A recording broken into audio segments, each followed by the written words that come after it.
Anvilgard was known as the City of Scales. It was heavily fortified and a port city that bordered the sweltering jungle of the Charwin coast in the Realm of Akshi, also known as the Realm of Fire, in the area of the Realm of Fire known as the Crucible of Life. The city was located in a strategic location which watched over both the Golvarian Passage and a highly contested and valuable stretch of ocean filled with precious resources and long-lost treasures. The nearby volcanoes are constantly erupting and drowning areas of the jungle in molten lava, which infuses the flora with Aquitian magic, causing the flora to grow back with unnatural aggressiveness. In order to stop the growth from overrunning the city, noxious defoliants developed by the Iron World alchemists are released into the air by great dragon-headed guard towers, causing plant life to wither and die. Although harmless to the city's inhabitants, it shrouds the streets in a semi-permanent grey murk.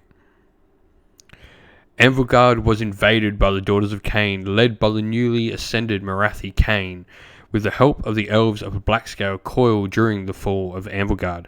Despite heavy resistance from Stormcast Eternals, Free Guild and Dispossessed, and even some loyalist elves, the city was annexed into Morathi Cain's new empire and was renamed Har Kuron.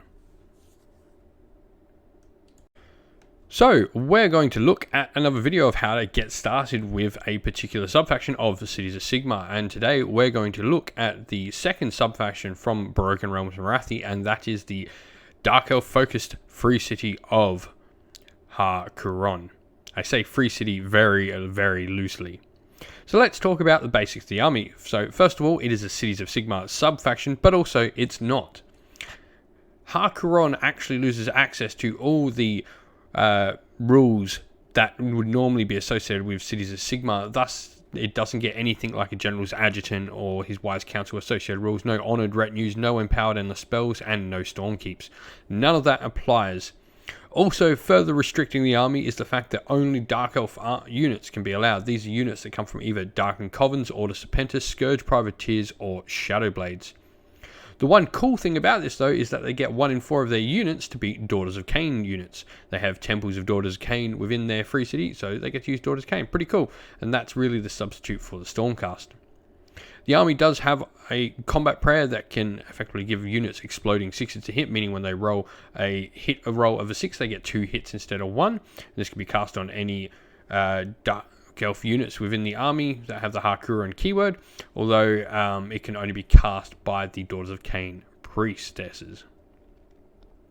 The army does have some really good artifacts and some really good spells. It has a mixture of the old Anvilgard spells and 3 spells from the Daughters of Cain book.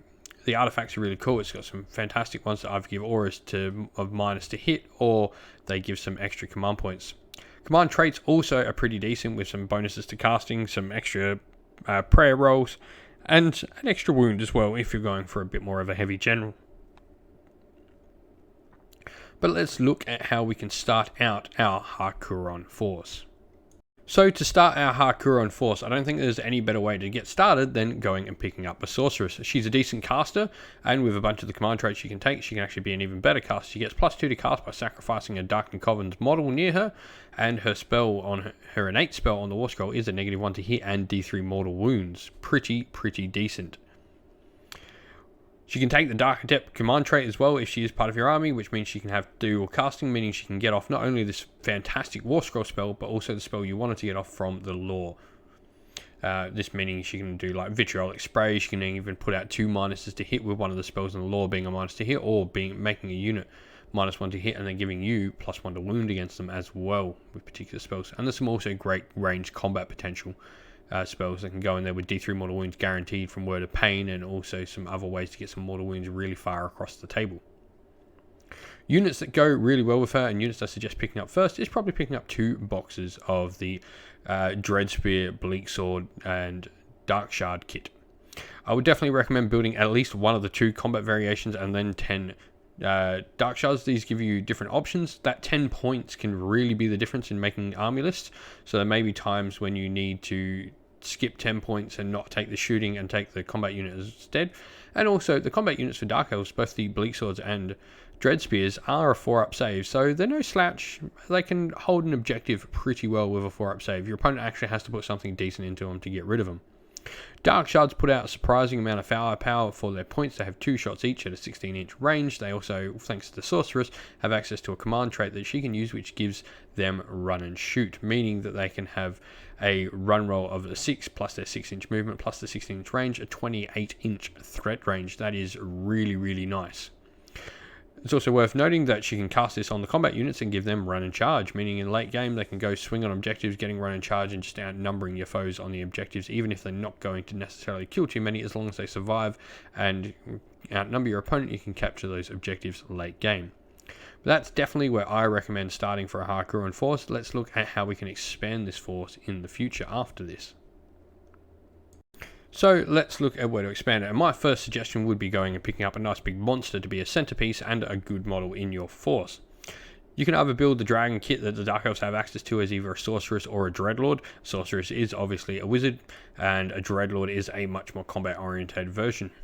Dreadlord on Black Dragon does have a better armor save, and for me, I think he's the choice I would recommend going. The Sorceress on Black Dragon, though, is an option, especially if you're going to want to use the Drusa Kraefs battalion in your force later on. But the Dreadlord on Black Dragon is a really great piece for any Cities of Sigmar army, but in particular, it's probably the most useful piece you have to be that solo fighter going out and doing a job against small to mid-ranged units.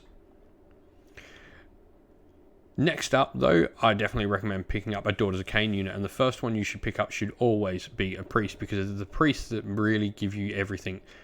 They can cast the prayer, which allows you to get the exploding hits and makes a whole bunch of your units that much better.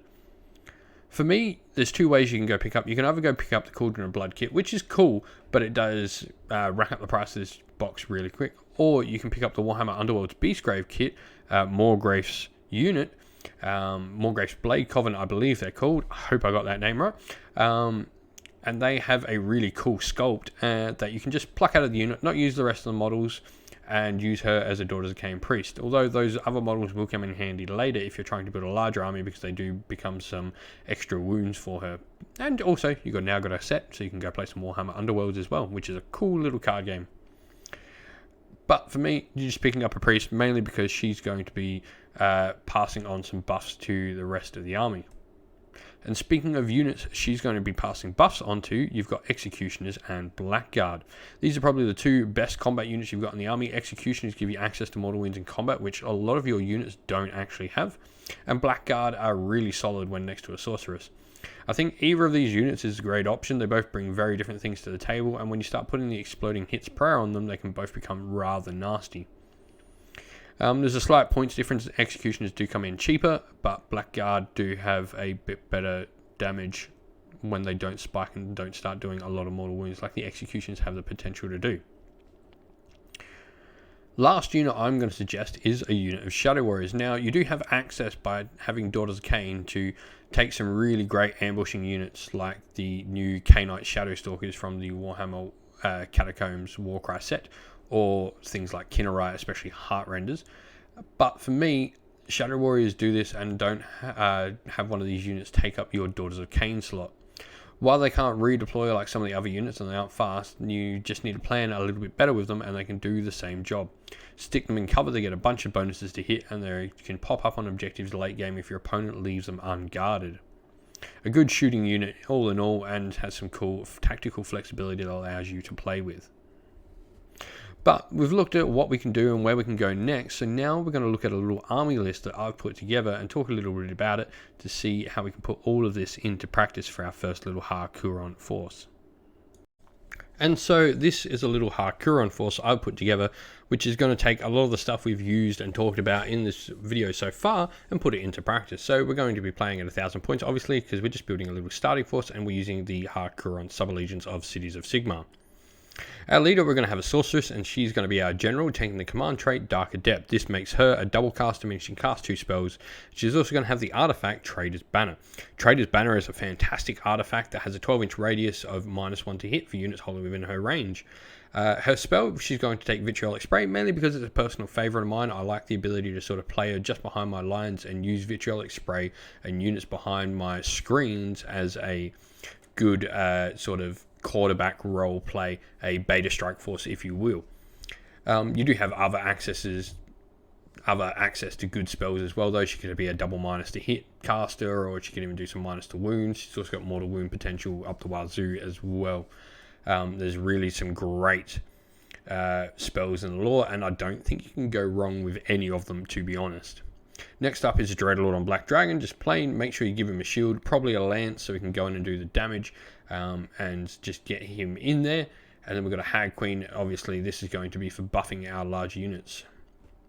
For battle line, we're going to take 10 Dark Shards, and we're going to take 20 Executioners. Now, this army does have a few points spare, so if you'd like to take Blackguard instead, you would need to drop the Dark Shards down to a unit of Dread Spears or Bleak Swords, and then you could take your Blackguard unit quite easily within the points frame.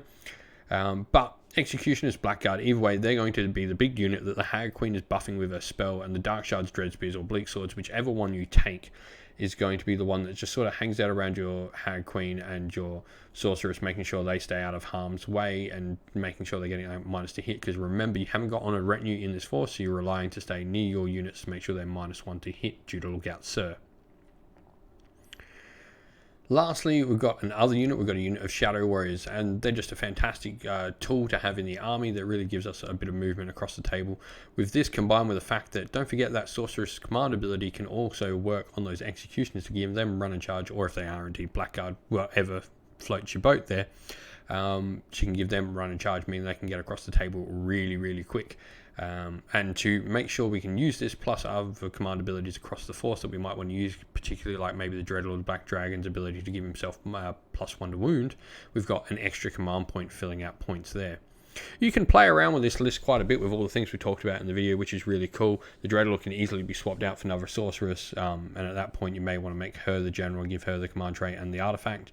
But for me, it's a good little force, and this has a lot of like unit playability, like just being able to play around with it to get a good feel for the Darkened Coven's units. I mean, even though Shadow Warriors could get dropped out for some Dark Riders if you really want, instead of that big unit of Executioners, you might be able to take, say, a unit of 10 Drakespawn Knights and swap out the general to make sure that Dreadlord is your general, so you can have them as battle line.